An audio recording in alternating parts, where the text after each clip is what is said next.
Bom dia a todos. Esta apresentação mostra uma breve revisão sobre os atuais desafios ao desenvolver uma técnica de tomografia ionosférica em escala global. Nesta apresentação, 8 tópicos serão abordados para apresentar os principais desafios de desenvolver um algoritmo de tomografia em escala global da ionosfera. O primeiro desafio se refere à falta de coordenação ao avaliar os métodos desenvolvidos por tomografia. Diversos autores desenvolveram independentemente métodos de tomografia. No entanto, esses métodos desenvolvidos não são confrontados uns com os outros. Opções para aprimorar este problema seria compartilhando os códigos desenvolvidos por cada um dos autores, ou então realizando uma revisão da literatura sobre os diversos artigos, ou então até mesmo definindo um cenário que utiliza os mesmos inputs e outputs para avaliação, ou seja, criando um dataset para que todos os autores avaliam os seus métodos considerando os mesmos dados de input e output. Nessa direção de criar um banco de dados em comum, o Joint Work Group 1 do DIGOS vem trabalhando nesse aspecto. Caso algum colega tenha interesse em participar desse projeto, pode me contactar, que eu sou o chair desse grupo e estamos com interesse em novos membros, desde que sejam ativos. A ideia é, como eu mencionei, criar um dataset para que diversos autores avaliem e confrontem os seus métodos uns com os outros.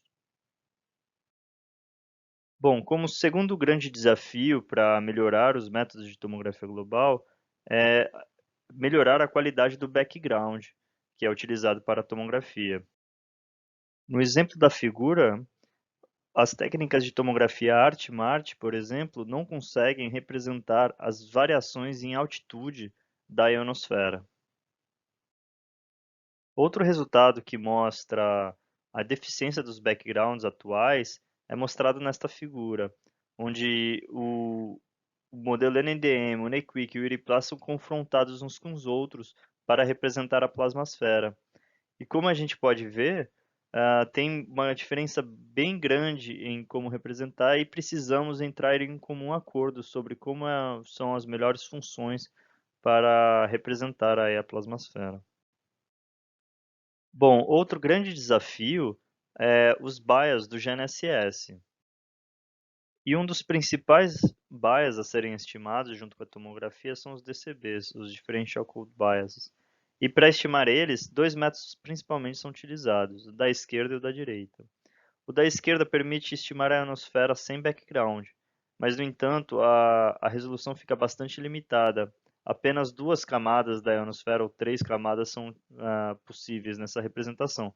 No caso do método da direita, a precisão do TEC é limitada por causa da qualidade do background.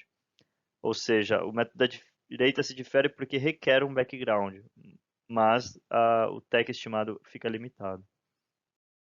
Mas apesar desses problemas, os métodos comuns de calibração de TEC permitem realizar o PPP com simples frequência com uma acurácia muito próxima ao PPP com duas frequências.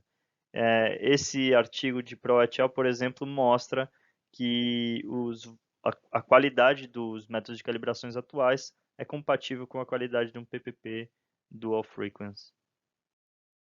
Bom, outro desafio atual para realizar a tomografia em escala global são os data gaps.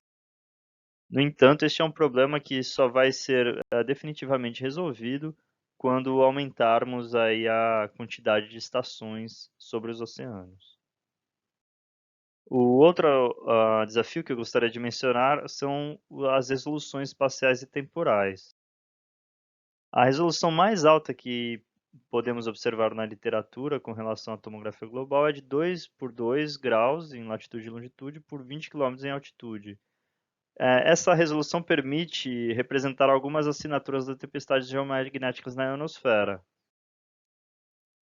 Porém, essa resolução não permite representar estruturas de menores escalas da ionosfera, como as bolhas de plasma, os TIDs e línguas de ionização.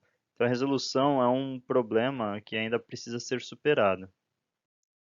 E outro problema bastante importante para ser resolvido é a geometria do sistema. Esse problema de geometria, ele ocorre desde a primeira vez que a tomografia foi aplicada para imaginar a ionosfera. Isso porque a tomografia, genuinamente, requer usar raios com diferentes visadas. No entanto, a geometria que o GPS nos permite é basicamente vertical, como mostrado nessa figura. A radiocultação permite melhorar um pouco a geometria, incluindo sinais na direção horizontal, mas a quantidade de satélites hoje em dia ainda é muito baixa para uma tomografia de alta resolução espacial e temporal. Então, mais densificação nas constelações de satélites para a radiocultação provavelmente seria uma das únicas soluções aí para resolver o problema de geometria. Bom, e os últimos dois pontos são relacionados à otimização das injunções e à aplicação em tempo real de uma tomografia global. Bom, os últimos dois pontos são interrelacionados. Como a tomografia global requer muitos parâmetros, é complicado aplicar injunções no sistema.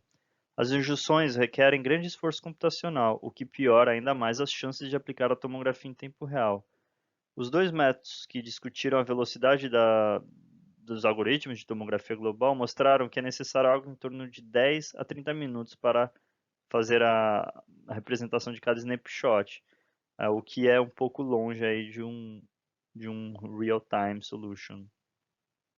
Bom, então, como conclusão, muitos desafios ainda precisam ser solucionados, mas o futuro parece promissor, uma vez que novos satélites vêm sendo lançados, modelos de background vêm sendo aprimorados e o poder computacional das máquinas, no geral, continua se aprimorando. Bom, é isso que eu queria apresentar. Eu agradeço a todos os parceiros.